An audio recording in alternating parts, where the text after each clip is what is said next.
na ọ bụ na iju ụlọ ọgwụ kịta na onwe iwu Naijiria ntị na ọ bụ na isi awai ọ na-awa dị na ịnala ụlọ ọgwụ ndị dọkịta ndị gọọmenti enyega ndị dọkịta the right iweli ife ọbụla na-awụ wee ike nwụlụ mkpụrụ obi gbupụ wee ike wele ofu kidney ọ dịliwa possible ma wafu n'anya chachacha wee ike iweli kidney na-abị just gbupụ wagaghị imena wee ike nwụlụ mkpụrụ anya without your consent ịnịdị n'isi wani wele unu mai na ndị gọọmenti tie iduli iwu efu na Naijiria anyị nọ unu afụghị ife ha yi ndị Igbo ji ekwu about the unity of ndị Igbo unu afụghị ife ha yi ndị Igbo ji asị ka ndị Igbo bịa nọkọma na nkesie Chukwu enyela enye aka anyị enwe the freedom anyị achọ anyị etie iwu ga-adịlị ndị be anyị mma ọ bụzi iwu ndị Abakpa na ndị ugwu na-etiele anyị ọmụ ife onyonyo nchọ itiele anyị n'ime ife onyonyo nke mnie ka anyị kiri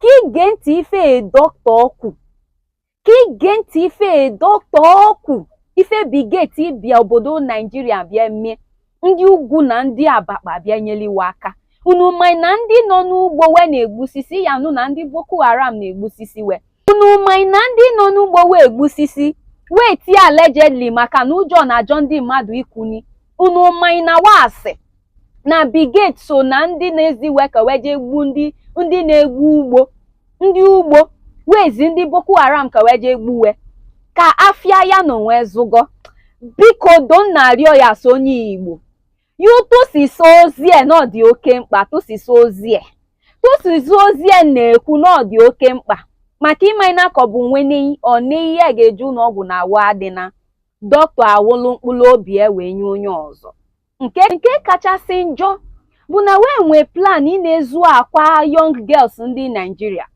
maka na onwe experiment onwe ife wee ji na-eme dọkịta anini ga-ekwusi ife ncha ife onyonyo esuso mana onwe ife ga-amụta n'ife onyonyo ya eme nji arịọ ike inwele ndidi gee ntị ka ịbịa tụsisa ozie WhatsApp group ọbụla ị ga-enwe ike tụsisa ozie ka ịtụsisa ka ndị be anyị na-afụ a especially ndị Igbo be anyị ka obi anyị dị a. We have as our guest academician Philip Njemanze. Philip Njemanze is a prominent Owerri citizen from Owerri Nchise.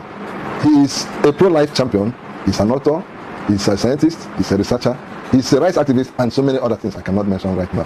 Prof, you are welcome to our program. Thank you very much. Yeah. Above all, I'm a doctor. Oh yeah, sorry, I omitted that. He's a medical practitioner in here in Owerri. Yeah. And he's today going to talk about an impending danger that is swirling around medical doctors in Nigeria. I think it's better he says it. Please remember to like our Facebook page and subscribe to our YouTube platform. My name again is harv. Doc, I want to ask you, recently you raised an alarm through a letter you transmitted to the National Assembly, the Senate specifically. And in that letter, in fact, you touched the whole world. You copied the UN, you copied ILO, you copied the Conference of Bishops in Africa, Asia, Europe. You touched everywhere in the world. And you talked about a planned genocide of doctors in Nigeria. It's very disturbing. Can you explain or expand on that and let us know what is happening really? Yes, thank you very much for highlighting this issue.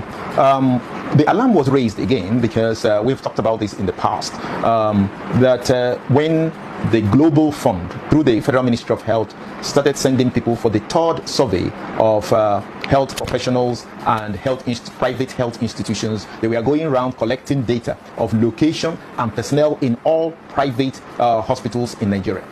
And this data they are actually collecting, that's totally unconstitutional. You cannot collect private data for any purpose, first without seeking the consent of the organizations involved, personal consent of the people involved, and explaining to them what this data is for. One, a foreign agent cannot collect data in Nigeria. So the Global Fund, funded by Bill Gates, has no locus to collect any data because health is national security and the data is protected under the 1999 Constitution. So they were not supposed to do that in the first place. Now, let's see the history of this data collection.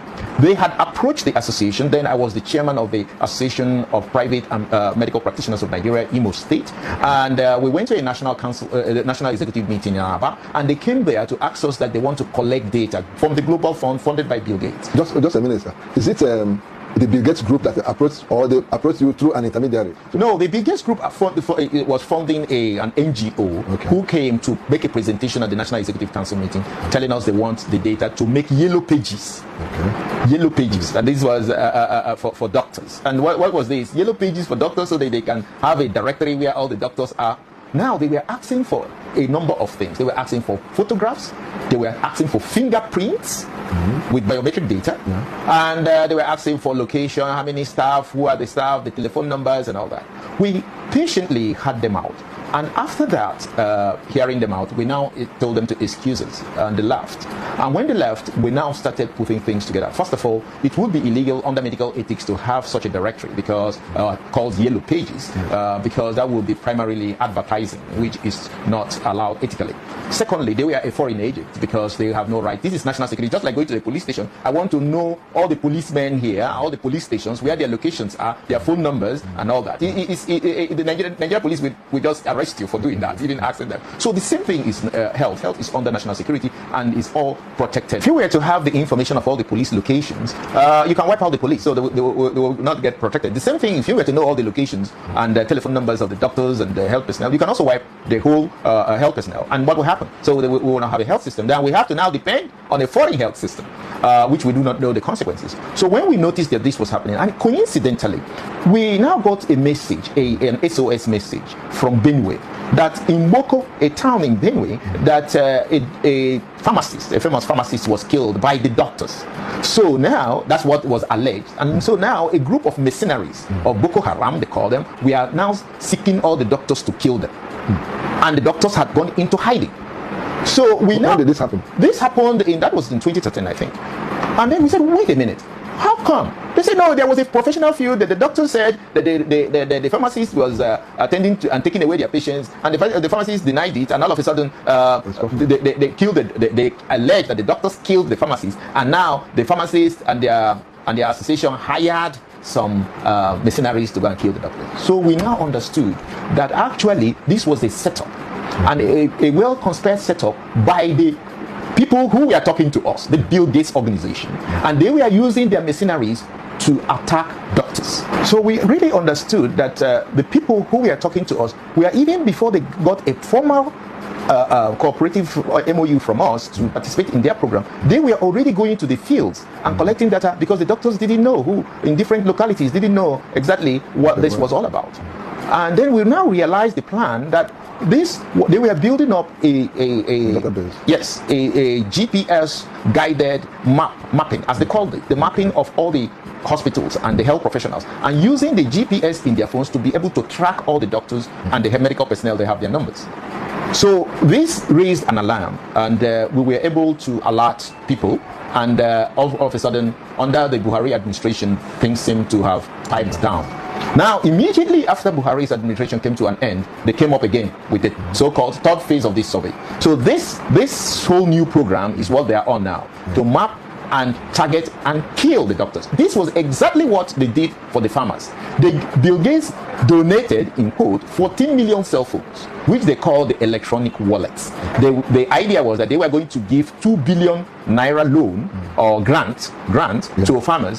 What the plan, as far as the doctors are concerned, is that the doctors of Nigeria are the people who should, according to their plan, collect the eggs of women, which will now be used for the cloning procedure we call somatic cell nuclear transfer. And this is what I want to explain, what this is all about. Okay. Now, what the West is looking at is that they envisage a new human industry. The new human industry will make it possible to replace organ parts of sick people, instead of continuously taking drugs for any medical condition. So what that means is that if you have a heart disease and you go to a doctor, the doctor will could take a sample from that your diseased heart, send it to the biotech companies, which are actually, most of them in this category are owned by Bill Gates. They will now clone exactly that heart of that person. And how will they do this? They will take the cell the doctor sent them and remove the nuclear material. That's the nucleus that has all the genetic information. Now they will get the egg of a woman, or eggs of women, because they will need several eggs for this. They will remove the nucleus on that egg and then transfer the nucleus from that disease heart into that egg, So that's what we call somatic cell nuclear transfer. So when they transfer it and then they keep it to in a culture to grow into a heart, replicating the exact heart of that diseased person. But now that heart will be brand new without disease. They can now send that heart back to the doctor and they will now implant it into the patient. And of course the person must have paid maybe $2 million or $1 million or whatever the cost involved. But this process of doing this is a manual process. That means making this transfer into the egg of a woman. So the eggs of women could be taken in hundreds just to do one procedure. So they will need about 100 million eggs, which will come from 10 million women. So when they looked at the map of the world and saw, where on earth can we get up to 10 million women to donate egg? Okay, so they find Africa as Nigeria as a resource base for that purpose. Yes, when they looked at Nigeria, it looked very much promising for them. So Nigeria has the population over 250 million people, about that now.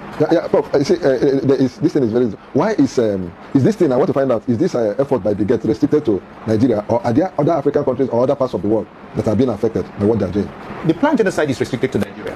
But one has to understand, why do they need to kill the doctors? They kill the farmers because they wanted to make sure they eliminate all the seed growers in the country. So when they eliminate the seed growers, the natural seeds will never be available again. And how they did that was very simple. What they did was that they just gave 14 million cell phones to all Nigerian farmers. So they could track those people who were being paid for seeds.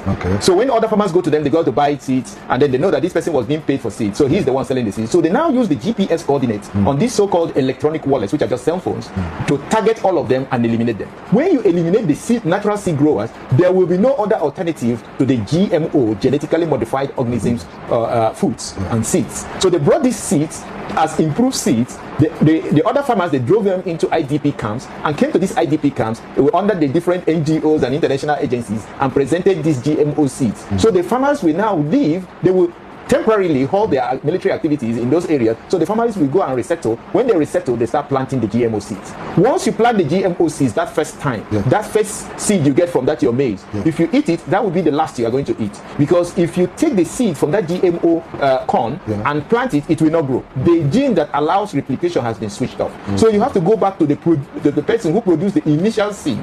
That is, in this case in Nigeria, it will be Monsanto. They will now use them to reproduce these seeds. So these seeds are what actually makes the agricultural produce to move on. So they are using this technique to eliminate all the natural seed growers.